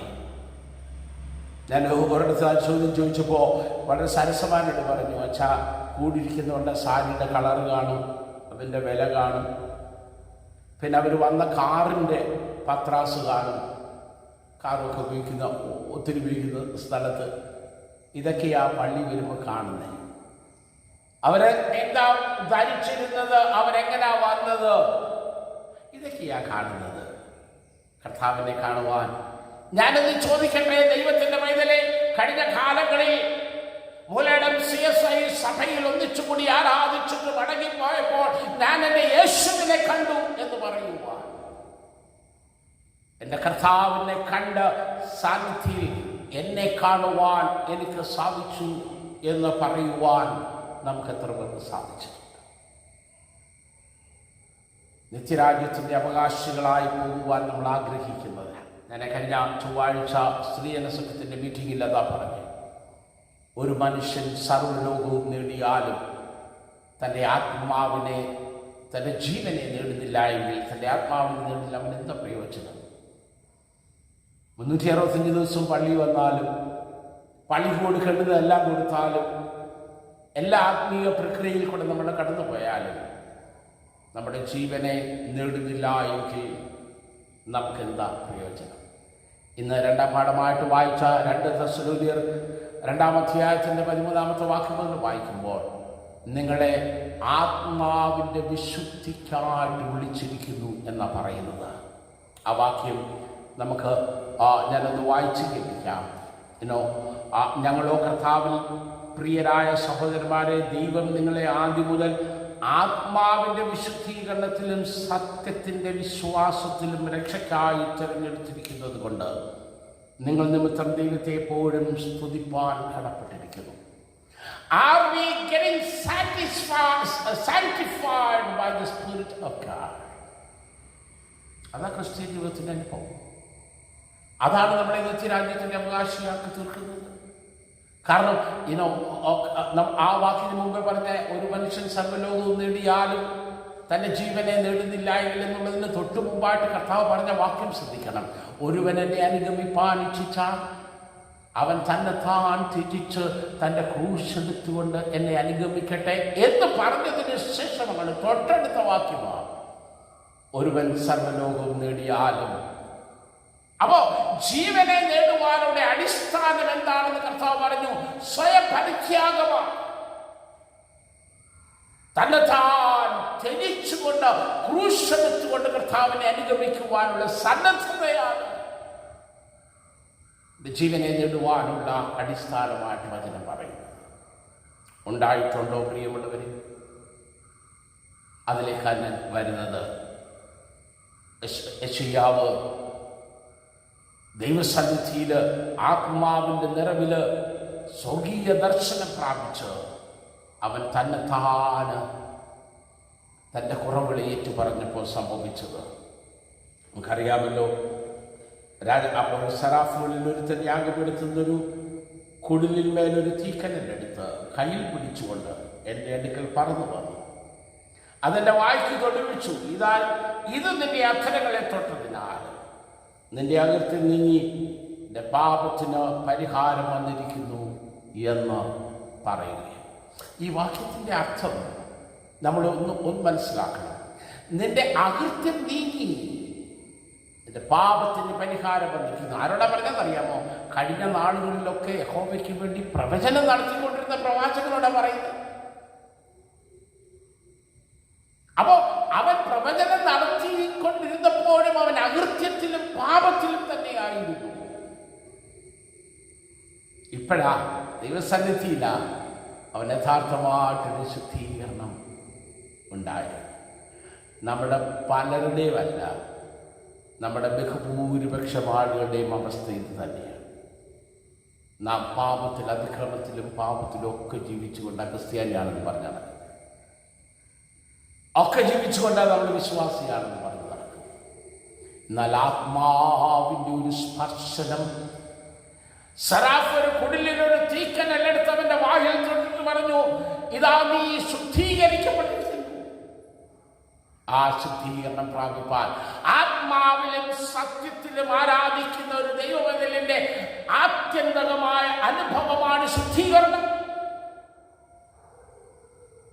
ഓരോ ആഴ്ചയിലും നമ്മൾ കടന്നു വന്ന് ആലയത്തിൽ 2 പ്രാവശ്യം നമ്മുടെ പാപങ്ങളെയും നമ്മുടെ അയോഗ്യതകളെയും ഏറ്റുപറയുന്നുണ്ട്. നമ്മുടെ ആരാധന ആരംഭിക്കുന്നത് തന്നെ മാംസികാര്യ പ്രാർത്ഥനയോടുകൂടിയാണ്. വിശുദ്ധ കുർബാന സ്വീകരിക്കുവാൻ പോകുന്നതിന് മുമ്പ് തന്നെ നമ്മുടെ അയോഗ്യതകളെയും നമ്മുടെ കുറവുകളെയും കർത്താവിന്റെ സന്നിധിയിൽ ഏറ്റുപറഞ്ഞുകൊണ്ടാണ്. ഇതൊക്കെ ആദരകൽപ്പനമായിട്ട് പോകുന്നതല്ലാതെ ആത്മാവിന്റെ സ്പർശനമായി അനുഭവിക്കുവാൻ കഴിയുന്ന എത്ര പേരുണ്ട് ആരാധനയിൽ? നാം പാപസികാര പ്രാർത്ഥന ചൊല്ലിക്കഴിയുമ്പോൾ അച്ഛൻ അതിന്റെ പാപമോചന പ്രാർത്ഥന പറയും. ആ പാപമോചന പ്രാർത്ഥന നിങ്ങൾക്ക് വേണ്ടി പട്ടക്കാരൻ പറയുമ്പോൾ അത് എന്റെ അനുഭവമാണ് എന്ന് പറഞ്ഞുകൊണ്ട് ഏറ്റെടുക്കുക. അത് ഏറ്റെടുക്കുമ്പോഴാണ് ഈ കുടിലുകൊണ്ട് തീക്കനൽ തൊടുന്ന അനുഭവം, ശുദ്ധീകരണം നമുക്കുണ്ടാകും. നമ്മുടെ ആരാധനയുടെ ക്രമം കൂടെ ചേർത്ത് പറയുന്നതിന് ബന്ധിച്ച് പറയുന്നതിന് ഉദ്ദേശമുണ്ട്. നമ്മുടെ ആരാധന വെറും വാക്കുകളിന്റെ കസർത്തല്ല, അർത്ഥസമ്പുഷ്ടമായ CSയുടെ ആരാധന അർത്ഥസമ്പുഷ്ടമായ ആരാധനയാണ്. ഓരോ പ്രാർത്ഥനകൾക്കും ആ പ്രാർത്ഥനകൾ പ്ലേസ് ചെയ്തിരിക്കുന്ന ആ സ്ഥലങ്ങൾക്ക് പോലും അതിൻ്റെതായ അർത്ഥമുണ്ട്. ദൈവസന്നിധിയിൽ പാപസ്വീകാര പ്രാർത്ഥന ചൊല്ലിക്കൊണ്ട് അത് ഏറ്റെടുത്തുകൊണ്ട് പിന്നെ നമ്മൾ തുറന്ന് ദൈവത്തെ ആരാധിക്കുവാനായിട്ട് വരും. യെശയ്യാവിന്റെ അനുഭവം നമ്മുടെ ജീവിതത്തിൽ ഉണ്ടാകുവാൻ നമുക്ക് സാധിച്ചുള്ളൂ. ഞാൻ അവസാനിപ്പിക്കട്ടെ, സമയം പോകുന്നല്ലോ. ആ ശുദ്ധീകരണം പ്രാപിച്ചു കഴിഞ്ഞപ്പോൾ യെശയ്യാവ് ദൈവസന്നിധിയിൽ ഒരു വലിയ ചുമതല ഏറ്റെടുക്കുക. കർത്താവിൻ്റെ ശബ്ദം കേട്ടു, ആരെ ഞാൻ അയക്കേണ്ടു, ആരെനിക്കായി പോകും? യെശയ്യാവിന് മറുപടി പറയുവാനായിട്ട് ഒട്ടും താമസം വന്നില്ല. അടിയനിതാ, അടിയനെ അയക്കേണ്ടമേ എന്ന് പറഞ്ഞ് തന്നെ സമർപ്പിക്കുക. പ്രിയമുള്ള ദൈവത്തിൻ്റെ മക്കളെ, ഒരാത്മസമർപ്പണത്തോടെ ആലയം വിട്ടു പോകുന്ന എത്ര പേരുണ്ട്?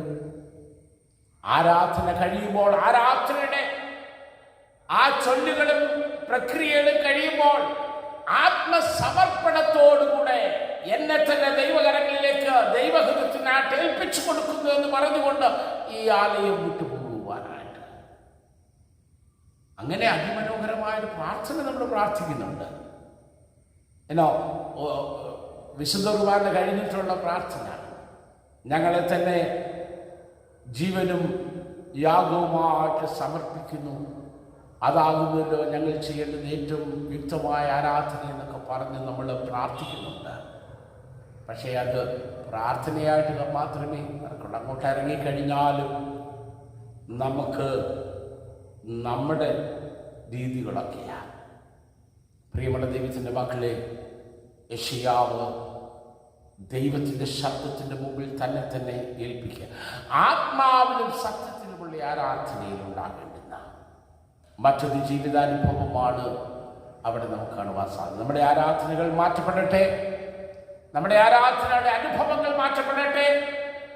കർത്താവിനെ അവൻ്റെ ആരാധനയിൽ നമ്മെ തന്നെ കണ്ടുകൊണ്ട് നമ്മുടെ ജീവിതത്തിൻ്റെ രൂപാന്തരത്തിൽ, വിശുദ്ധീകരണത്തിൽ നമ്മളെ തന്നെ ദൈവകരങ്ങളിലേക്ക് സമർപ്പിപ്പാൻ ദൈവത്തിൻ്റെ പരിശുദ്ധാത്മാവ് സഹായിക്കട്ടെ. നമുക്ക് പ്രാർത്ഥിക്കാം. സ്വർഗീയ പിതാവേ, ഞങ്ങളോട് സംസാരിച്ച ദൈവവചനത്തിനായി സ്തോത്രം ചെയ്യുന്നു. ആരാധനയുടെ അർത്ഥമില്ലായ്മ ഞങ്ങളുടെ ജീവിതത്തിൽ നിന്ന് മാറ്റണമേ. ദൈവാലയത്തിലേക്ക് കടന്നു വരുമ്പോൾ സ്വർഗീയ ദർശനം പ്രാപിപ്പാനുള്ള വാഞ്ചയോടും ആഗ്രഹത്തോടും കൂടെ കടന്നു വരുവാൻ, ലോകവുമായിട്ട് വേർപെട്ടുകൊണ്ട് ആത്മാവിൻ്റെ സന്നിധിയിലായിരിക്കാൻ ഞങ്ങളെ സഹായിക്കണം. തുടർന്ന് ഞങ്ങളോട് ഇടപെടണമേ. യേശുക്രിസ്തുവിന്റെ നാമത്തിൽ പ്രാർത്ഥന കേൾക്കണമേ.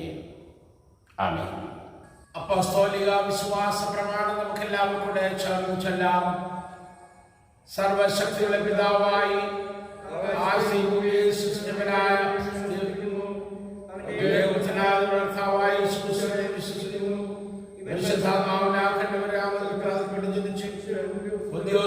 ത്രിശിൽ കഷ്ടപ്പെട്ടു, ക്രൂശിക്കപ്പെട്ടു, മരിച്ചെടുക്കപ്പെട്ടു, പാപത്തിലേക്ക് ഇറങ്ങി, മൂന്നാം ദിവസം മരിച്ചിട്ട് പിന്നെ എഴുന്നേറ്റു, സ്വർഗ്ഗത്തിലേക്ക് കയറി, സർവ്വശക്തനായ പിതാവായ ദൈവത്തിന്റെ വലത്തുഭാഗത്തിരിക്കുന്നു.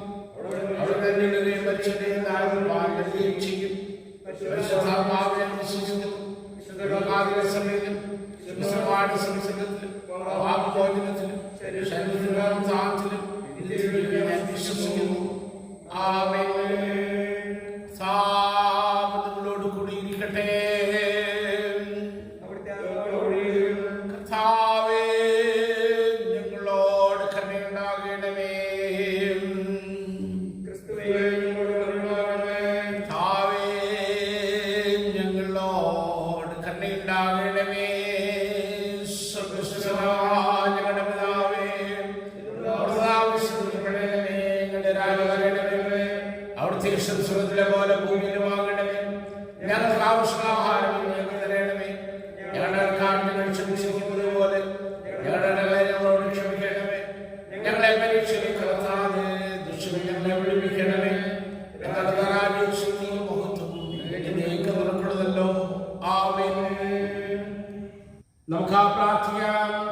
സർവശക്തനും നിത്യനുമായ ദൈവമേ, ഞങ്ങളുടെ വിശ്വാസം ഏറ്റുപറയുന്നതിലൂടെ മഹത്തായ ഐക്യത്തിൽ വസിക്കുന്ന നിത്യാതൃത്വമായ അങ്ങയെ അറിയുവാനും ആരാധിപ്പാനും കൃപ തന്നിരിക്കുന്നു.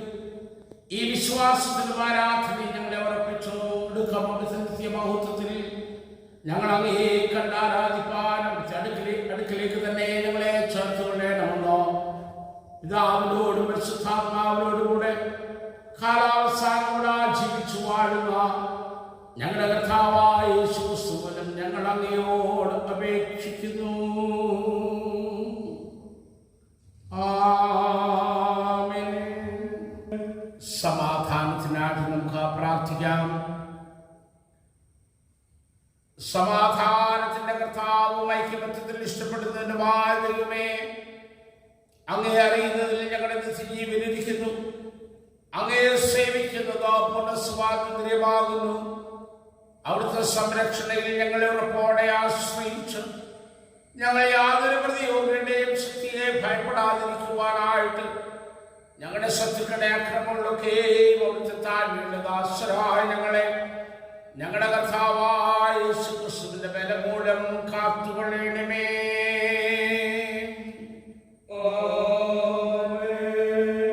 കൃപയ്ക്കായിട്ട് നമുക്ക് പ്രാർത്ഥിക്കാം. സർവശക്തനും നിത്യനുമായ ദൈവമേ, ഞങ്ങളുടെ സ്വർഗ്ഗസ്ഥ പിതാവായ കർത്താവേ, ഈ ദിവസത്തിന്റെ ആരംഭം വരെ അവിടുന്ന് ഞങ്ങളെ സുഖത്തോടെ കൊണ്ടുവന്നിരിക്കുന്നു. ഞങ്ങളുടെ മഹാശക്തി കൊണ്ടോ ഇന്ന് ഞങ്ങളെ കാത്തുകൊള്ളണമേ. ഇന്ന് ഈ ദിവസം ഞങ്ങൾ യാതൊരു പാപത്തിനും വീഴാതെയും യാതൊരു ആപത്തിനും അകപ്പെടാതെയും അവിടുത്തെ മുമ്പാകെ നീതിയായുള്ളതിനെ എല്ലായ്പ്പോഴും ചെയ്യുവാനായിട്ട് ഞങ്ങളുടെ സകല ക്രിയകളും അവിടുത്തെ ഭരണത്താൽ നടത്തപ്പെടേണ്ടതിന് ഞങ്ങളുടെ കർത്താവായ യേശു ക്രിസ്തു മൂലം കൃപ ചെയ്യണമേ.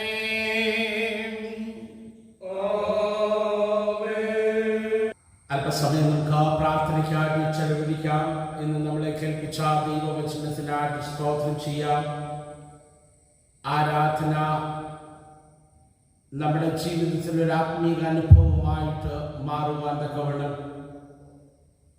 ആത്മാവിന്റെ ഏകാഗ്രതയിൽ ദൈവത്തെ ആരാധിക്കുവാനും നമ്മളെ തന്നെ ദൈവങ്ങളിലേക്ക് സമർപ്പിപ്പാനും ഇടയാകുന്നതിന് വേണ്ടി നമുക്ക് പ്രാർത്ഥിക്കാം.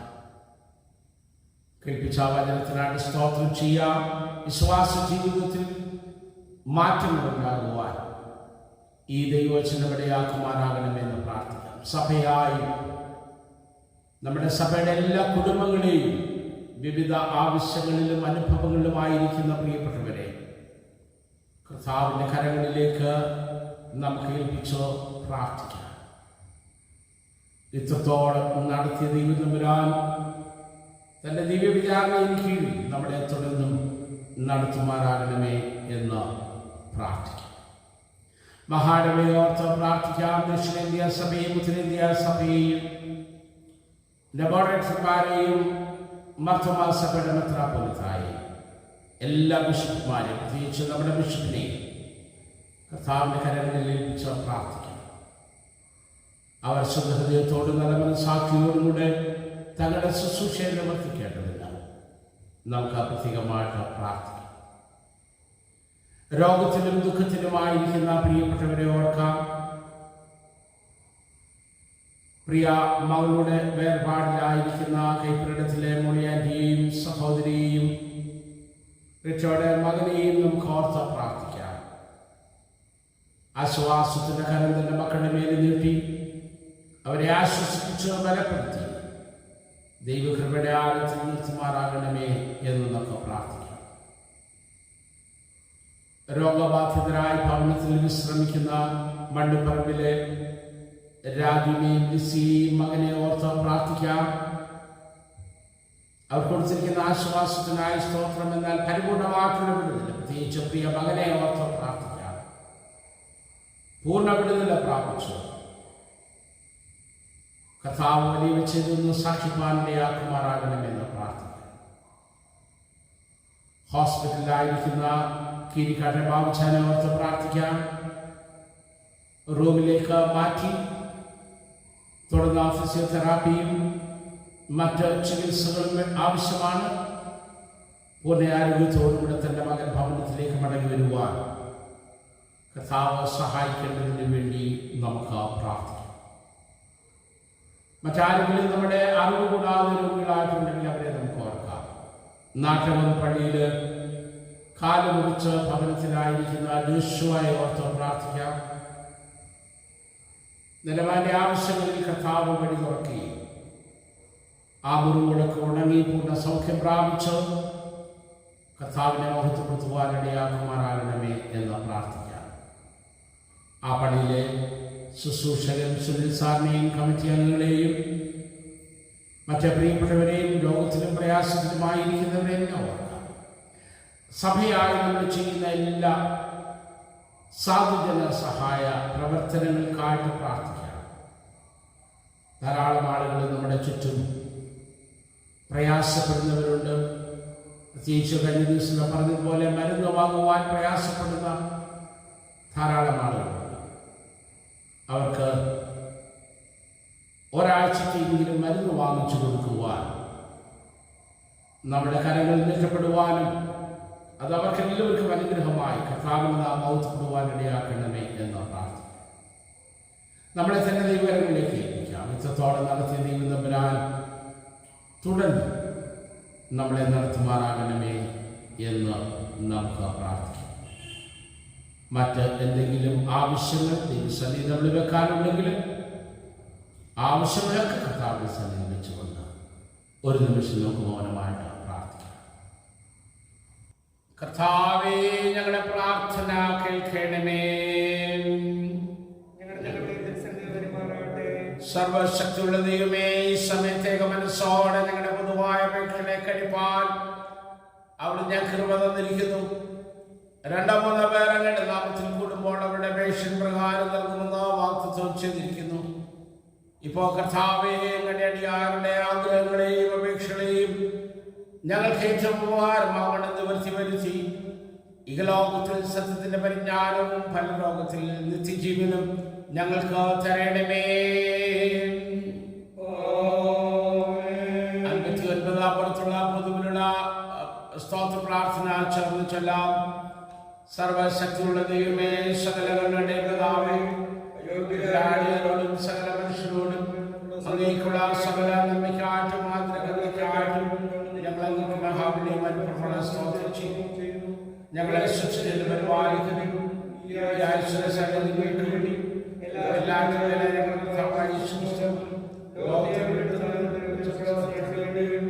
കൃപാവഴികൾക്ക് വേണ്ടി ഞങ്ങളെ സ്തുതിക്കുന്നു. ഞങ്ങളുടെ ഹൃദയങ്ങളുമായ ഞങ്ങളെ ഏൽപ്പിച്ച ഞങ്ങളുടെ നാളുകളൊക്കെയും വിശുദ്ധിയോടും നീതിയോടും അങ്ങയുടെ പറഞ്ഞു ഭദ്രങ്ങൾ കൊണ്ട് മാത്രമല്ല ഞങ്ങളുടെ നടപ്പിലും കൂടെ അവിടുത്തെ സ്തുതിയും പ്രസിദ്ധപ്പെടുത്തേണ്ടതിന് സകല കണ്ണുകളെയും കുറിച്ച് തക്കതാബോധം തരണമെന്ന് ഞങ്ങളുടെ കർത്താവായ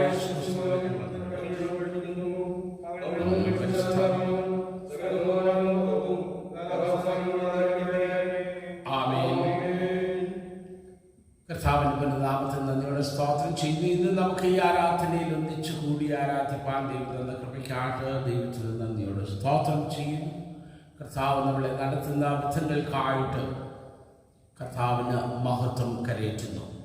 നമ്മുടെ സഭയിലെ പ്രിയപ്പെട്ടവരൊക്കെ സൗഖ്യം പ്രാപിച്ചു എന്നുള്ളത് വളരെ സന്തോഷകരമായിട്ടുള്ള സംഗതിയാകുന്നു. എൻ്റെ അറിവിൽ ഇപ്പോഴും നമ്മുടെ സഭയിൽ ആരും രോഗികളായിട്ടില്ല. ആർക്കും രോഗമുണ്ടാകാതെ കർത്താവ് രക്തവളപ്പിൽ കാക്കട്ടെ എന്ന് പ്രത്യേകമായിട്ട് പ്രാർത്ഥിക്കുന്നു. ദൈവം നമ്മളെ ഒന്നിച്ച് അനുഗ്രഹിക്കുമാറാകട്ടെ. സഭയുടെ മുന്നോട്ടുള്ള നമ്മുടെ പ്രവർത്തനങ്ങളിൽ നിങ്ങളുടെ എല്ലാവരുടെയും പങ്കാളിത്തവും പ്രാർത്ഥനയും ഞാൻ ആവശ്യപ്പെടുകയാണ്. നിങ്ങളുടെ പ്രാർത്ഥന ഞങ്ങളോട് കൂടെ ഉണ്ടാകണമേ എന്ന് പ്രാർത്ഥിക്കുന്നു. ഇന്ന് രണ്ടാമത്തെ ഞായറാഴ്ചയാണല്ലോ. ഇന്ന് നമ്മൾ ദശാംശം അർപ്പിക്കുന്ന ഞായറാഴ്ചയാണ്. ഞാൻ ആവർത്തിച്ച് പറയേണ്ടുന്ന കാര്യമില്ലല്ലോ. ആരാധന നമ്മളിങ്ങനെ നടത്തുന്നുവെങ്കിൽ നമ്മുടെ സഭയുടെ ആവശ്യങ്ങളെല്ലാം അതുപോലെ നടക്കേണ്ടതായിട്ടുണ്ട്. കഴിഞ്ഞ മാസം വളരെ ചുരുങ്ങിയ ചില ആൾക്കാർ മാത്രമേ ഒന്നുകിൽ എൻ്റെ കയ്യിലോ അല്ലെങ്കിൽ ബാങ്കിലോട്ടോ അവരുടെ ദശാംശം ഇട്ടുള്ളൂ. അതുകൊണ്ട് കഴിഞ്ഞ മാസത്തെ വരുമാനം വളരെ കുറവാണ്. നമുക്ക് ഈ മാസം കൊണ്ട് ഒരു പക്ഷേ കഷ്ടിച്ച് തൈവെന്ന് എനിക്ക് സംശയം. കാരണം മറ്റു പല ആവശ്യങ്ങളുണ്ട്. നിങ്ങളുടെ സാമ്പത്തികമായ കൈത്താങ്ങൽ ഉണ്ടായാലേ സഭ മുന്നോട്ട് പോകാനായിട്ട് സാധിക്കത്തുള്ളൂ. അതുകൊണ്ട് ഒന്നുകിൽ ദശാംശവും സ്തോത്ര വഴിപാടുകളും മറ്റ് സഭയുടെ വരുമാനങ്ങളും എന്നെ ഏൽപ്പിക്കൂ, അല്ലെങ്കിൽ നമ്മുടെ QR കോഡ് ഉപയോഗിച്ച് ബാങ്കിൽ നിക്ഷേപിച്ച് സഭയെ ഈ സമയത്ത് സന്ധിക്കണമെന്ന് ഞാൻ പ്രത്യേകമായിട്ട് ഓർമ്മിപ്പിക്കുന്നു. ദൈവം നമ്മളെ ഒന്നിച്ച് അനുഗ്രഹിക്കട്ടെ. കർത്താവ് കൃപയോടെ നമ്മളെ പരിപാലിക്കട്ടെ എന്ന് പ്രത്യേകമായിട്ട് പ്രാർത്ഥിക്കുന്നു. ഇപ്പോൾ പാട്ട് പാടുമ്പോൾ സ്തോത്രകാഴ്ച എടുക്കുന്നതാണ്. കഴിഞ്ഞ ആഴ്ചയൊക്കെ ഞാൻ ഓർമ്മിപ്പിച്ചതുപോലെ നമ്മുടെ സ്തോത്ര വഴിപാട് ഈ സമയത്ത് വേർതിരിച്ച് വെച്ച് എന്നെ ഏൽപ്പിക്കൂ, ബാങ്കിൽ നിക്ഷേപിക്കൂ ചെയ്യണമെന്ന് പ്രത്യേകമായിട്ട് ഞാൻ ഓർമ്മിപ്പിക്കുന്നു. നമുക്കൊരു കീർത്തനം പാടാം.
ലോകത്തിലെങ്ങും സമാധാനവും സദ്പ്രീതിയും വർദ്ധിച്ച് വളരുവാൻ തക്കവണ്ണം ഈ വഴിപാടിനെയും ഇതർപ്പിക്കുന്ന ജനങ്ങളെ അനുഗ്രഹിക്കണമെന്ന് ഞങ്ങളുടെ കർത്താവായ യേശുക്രിസ്തു മൂലം ഞങ്ങൾ പ്രാർത്ഥിക്കുന്നു.